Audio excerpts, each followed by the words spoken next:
Welcome friends, আপনারা তো সবাই জানেন এখন স্পাইস মানির হ্যাপি নিউ ইয়ারের নতুন একটা বিগ আপডেট, একটা অফার নিয়ে চলে এসেছি।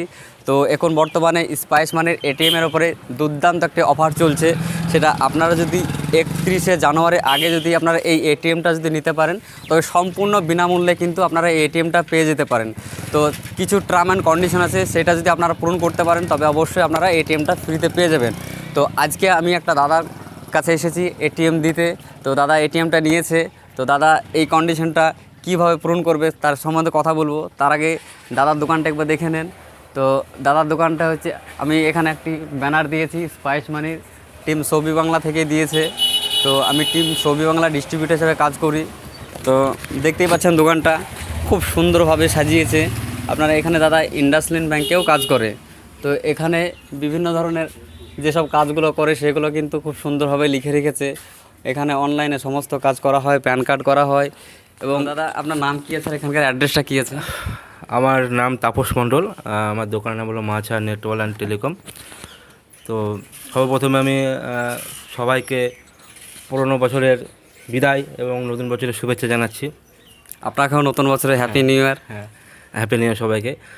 তো অনলাইনে কাজটা তো অবশ্যই করি, তার সঙ্গে আরও অন্যান্য জিনিসগুলো রাখার চেষ্টা করি, সেগুলো গ্রাহকদের পরিষেবা দেওয়ার চেষ্টা করি, চাহিদা থাকে সবার, সেইভাবে আমি জিনিসপত্রগুলো রাখার চেষ্টা করি, আর কিছুই না। স্পাইস মানিতে আপনি কতদিন থেকে কাজ করছেন? অনেক দিন ধরেই কাজ করছি। ভালো একটা জায়গা, খুব ভালো একটা প্ল্যাটফর্ম, ভালোভাবে কাজটা করি, ভালোও লাগে কাজটা করতে।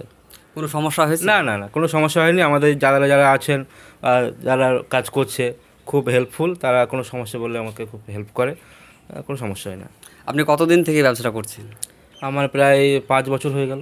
5 বছর। 5 বছর ধরে করছি। আচ্ছা, এখন তো বর্তমানে আমাদের একটা এটিএমের অফার চলছে, আপনার কেমন লাগছে? এটিএমটা সত্যি খুব ভালো লাগছে যে একটা অফার এসেছে, এবং দাদা যখন বলে যে এরকম একটা এটিএম তো অবশ্যই দরকার, গ্রাহকদের একটা ডিমান্ড থাকেই যে এটিএম দাদা কবে আসবে। তো আমরা ভাবি যে এটিএম নেওয়াও হয় না, আর আঙুলের ছাপ দিয়ে কাজটা মোটামুটি করা যায়। তো এবার এটিএমটা হাতে খুবই ভালো লাগছে যে না, একটা কাজ হলো, যে এটিএমটা পেলাম, এবং এটা এক ধাপে আগে হলো আর কি, ব্যাপারটা আর কিছু। হ্যাঁ বন্ধুরা, এই এটিএমটা আপনাকে ফ্রিতে নিতে গেলে কোম্পানির একটি টার্ম অ্যান্ড কন্ডিশন আছে। সেটা হচ্ছে আপনার প্রতি মাসে 1 লাখ টাকার উপরে আপনাকে এই এটিএম থেকে আপনাকে টাকা তুলতে হবে। যদি আপনি 1 লাখ টাকার উপরে টাকা তুলতে পারেন, তাহলে প্রতি মাসে আপনাকে 250 টাকা করে আপনাকে কোম্পানি কিন্তু আপনার ওয়ালেটে ক্যাশব্যাক অনুযায়ী টাকাটা ফেরত দেবে। যতদিন আপনি এই টাকাটা ফেরত না পান, মিনিমাম 9 মাস আপনাকে টাকাটা কিন্তু কোম্পানি রিটার্ন করবে। তো দাদা আপনার কি মনে হয় যে আপনি এই 1 লাখ টাকা মাসে তোলাটা কি খুব কঠিন হবে? না না, কঠিনের কোনো ব্যাপার না। 1 লাখ টাকা তোলা কোনো, এখন তো সবাই তো এটিএমই ব্যবহার করে। হ্যাঁ, এটিএম আর ফোনপেরই তো যুগ আছে। আঙুলের ছাপ দিয়ে তো যারা কিছু এটিএম ব্যবহার করতে ভয় পায় তারাই করে, এবং সেটা খুব সামান্য সংখ্যক করে। তাছাড়া এটিএমের ব্যবহারটা তো বেশি। এবার আমরা যদি এটিএমের পরিষেবাটা দিতে পারতাম না বলেই আমরা কাস্টমার সেরকম ধরে রাখতে পারতাম না। এবার তো এটিএম চলেছে, আর কোনো ব্যাপার নয়। আশা করছি ব্যবসা অনেক বাড়বে, অনেক বাড়বে।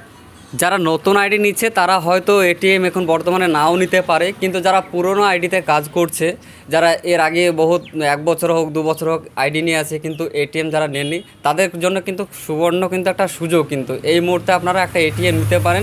এটিএম নিলে পরে আপনার কিন্তু খরচ বেশি হবে না, আপনার কি বলেন তো পরিষেবাটা বাড়বে, কাস্টমার জানতে পারবে যে আপনার কাছে এটিএম সার্ভিস পাওয়া যায়। তো বলছি, আপনি যে অনলাইনের পাশাপাশি আরও যে এইসব প্রোডাক্টগুলো নিয়েছেন, এগুলো কোথা থেকে নিয়ে এসেছেন? আমার এগুলো সব কলকাতার সব বড় বাজার থেকে আসে। বড় বাজার থেকে? হ্যাঁ। আপনি গিয়ে নিয়ে আসেন না? হ্যাঁ, আমি অনেক সময় যাই, আর সময় না পেলে আমি অনলাইন করে দিই, ওরা পাঠিয়ে দেয়, কুরিয়ার করে। আচ্ছা, এখন বর্তমানে একটা গুজব যেটা হয় বলে যে এখন এপিএস বন্ধ হয়ে যাবে, সবাই এটা কিন্তু অনেকে শুনেছে, অনেকে ভয় পাচ্ছে। তো এই সম্বন্ধে আপনি কি জেনেছেন? না, আমাদের কাছে তো সরকারি ইনস্ট্রাকশন এখনও পর্যন্ত এসব কিছু নেই, এবং আমাদেরকে এখনও পর্যন্ত বলা হচ্ছে যে তোমরা কাজ করো, এবং আমাদের কাছে সেরকম অথরিটি আছে, কাগজপত্রও আছে, আমরা রয়্যালভাবে সেভাবে কাজ করি। আমাদের তো কোনো 2 নম্বরভাবে কাজ করছি না, আমাদের ডকুমেন্টস আছে এবং প্রোভাইড আছে, আমরা আইডি আছে এবং ব্যাংক থেকে অথরাইজ আছে, সেইভাবে আমরা কাজ করি। হ্যাঁ, সরকার যদি কোনোদিন বলে যে এটা করা যাবে না, কিছু অসাধু লোকের জন্য হয়তো এরকম একটা কথা উঠছে, এবং তার জন্য হয়তো পাবলিককেও একা দোষ দিতে যাবে না, বা গভর্নমেন্টকেও বলা যাবে না। কিন্তু এই মুহূর্তে যে কথাটা যেটা উঠছে, সেটা আমার মনে হয় না অতটা যুক্তি আছে। কারণ এখন মানুষ এটা এমন জায়গায় চলে গেছে যে এই পরিষেবার থেকে যদি হঠাৎ করে বন্ধ করে দেওয়া হয়, তাহলে মানুষ খুব সমস্যায় পড়বে। কারণ গ্রামাঞ্চলের অনেক জায়গা আছে যেখানে কোনো রকম কোনো ব্যাংকিং পরিষেবা নেই। আর এনপিএস এটা চালু হওয়ার মূল কারণই ছিল যে গ্রামাঞ্চলে যাতে টাকা পয়সাগুলো মানুষ তুলতে পারে, যাতে কোনো সমস্যা না হয়, যার জন্য এই পরিষেবাগুলো চালু করা হয়েছিল। এখন যদি হঠাৎ করে বন্ধ করে দেওয়া হয় মানুষ তো খুব সমস্যায় পড়বে, কিন্তু আমার মনে হয় না এটা বন্ধ হবে। বিকল্প রাস্তা আসতেই পারে, কিন্তু বন্ধ হওয়ার কোনো সম্ভাবনা নেই। এটা একটা ভ্রান্ত ধারণা আপাতত। দেখুন বন্ধুরা, এপিএস বন্ধ হবে না, আপনারা নিশ্চিন্তে কাজ করতে পারেন। হয়তো কোনো কিছু কারেকশন বা কোনো কিছু আপডেট হতে পারে। তো যাই হোক, দাদার সঙ্গে অনেক কথা বললাম। তো আজকে দাদার দোকানটা একবার দেখুন, দাদা কি কি আইটেম রেখেছি। আপনাদেরকে প্রথমে বরাবরই কিন্তু বলে রেখেছি যে একটির উপরে নির্ভর করে থাকবেন না। দেখুন এখানে দাদা অনলাইনে কাজ করে, তার পাশাপাশি দেখুন কত রকম প্রোডাক্ট আপনি এখানে রেখেছে। যদি অনলাইন যদি কোনো কারণবশত কোনো ভবিষ্যতে যদি বন্ধ হয়ে যায়, কিন্তু দাদার দোকান কিন্তু বন্ধ হবে না। দাদা কিন্তু বিকল্প কিন্তু অনেক কিছু প্রোডাক্ট এখানে রাখা আছে। তো চলুন একটু ভিতরের দিকে আসুন, দেখুন এদিকে কত ধরনের প্রোডাক্ট রাখা আছে। এখানে আরেকটা কম্পিউটার রেখেছেন, এটা এটা ব্যবসা করতে গেলে তো অল্টারনেটিভ রাখা সবসময় দরকার, কারণ মেশিন যখন তখন একটা তো ডিফিউজ হতেই পারে, আর কাজের চাপ থাকে, তখন একটা তো সামলানো যায় না, তখন আমাকে আরেকটা তো কাজ করতে হয়। একাই কাজ করেন? একাই কাজ করি, কোনো কোনো সময় আমার বন্ধুর দিকে একটু হেল্প নিতে হয়। কি কি কাজ করেন এখানে? অনলাইনে যাবতীয় কাজ করি, ব্যাংকিং পরিষেবা যাবতীয় দিই, আর যত রকমের ট্রানজ্যাকশন সেগুলো সবই করি। আর অনলাইনে যত রকম কাজ হয় A to Z কাজ করতে হবে। দাদা রেজিস্টার খাতা মেনটেন করেন? রেজিস্টার খাতা মেনটেন করি, কিন্তু এটা তো আমরা সামনাসামনি তো দেখানোর আমাদের অথরাইজেশন নেই। হ্যাঁ, কিন্তু খাতা তো অবশ্যই মেনটেন করতে হয়, নাহলে তো সমস্যা। হ্যাঁ, কোনো সমস্যা হয়ে গেলে সেটা তো রেজিস্টার খাতা দেখে আমাদেরকে সমাধান করতে হয়। কোনো কাস্টমার একটা টাকা তুলে নিয়ে গেল, যদি কোনো রিফান্ডের কোনো ব্যাপার থাকে, কোনো সমস্যা থাকে, সেটা তো আমাদেরকে আবার দেখতে হয়।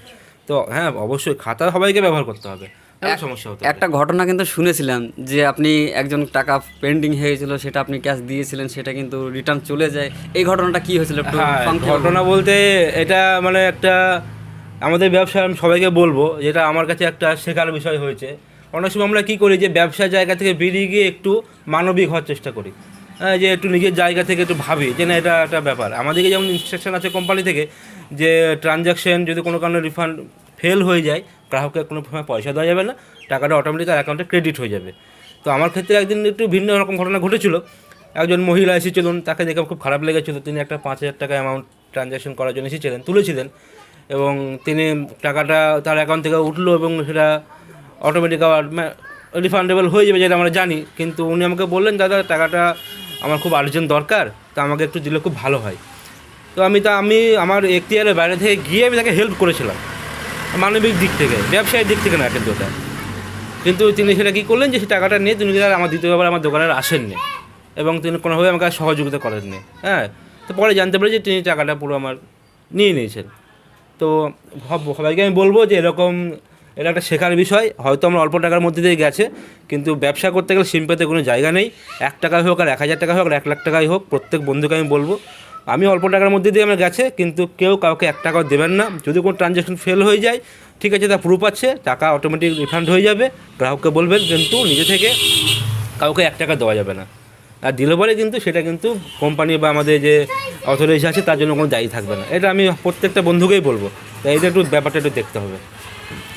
দেখুন, টাকা পয়সা তুলতে গেলে টেকনিক্যাল কিছু প্রবলেম হতেই পারে, পেন্ডিং হতেই পারে, সেটা হয়তো সার্ভারের প্রবলেমের জন্য হয়। তা সেই সব ক্ষেত্রে কিছু কিছু ক্ষেত্রে কিন্তু টাকাটা কাস্টমারের অ্যাকাউন্টে টাকাটা রিটার্ন যায়। তো অনেক ক্ষেত্রে এইসব জায়গাতে কাস্টমার কিন্তু প্রচণ্ড পরিমাণে ঝামেলা করে। সেই ঝামেলা এড়াইতেই কিন্তু দাদা কিন্তু সেই টাকাটা দিয়েছিল মানবিক কারণে। তো সেই টাকাটা কিন্তু দাদা আর ফেরত দেয়নি। তো আপনারা যাদের যদি এরকম কোনো ঘটনা ঘটে থাকে, আপনারা একটু ভাবনা চিন্তা করতে ভিডিওতে দেখা হচ্ছে আপনাদের দোকানে। ততক্ষণে ভালো থাকুন, সুস্থ থাকুন, দেখে শুনে বুঝে কাজ করুন। ধন্যবাদ।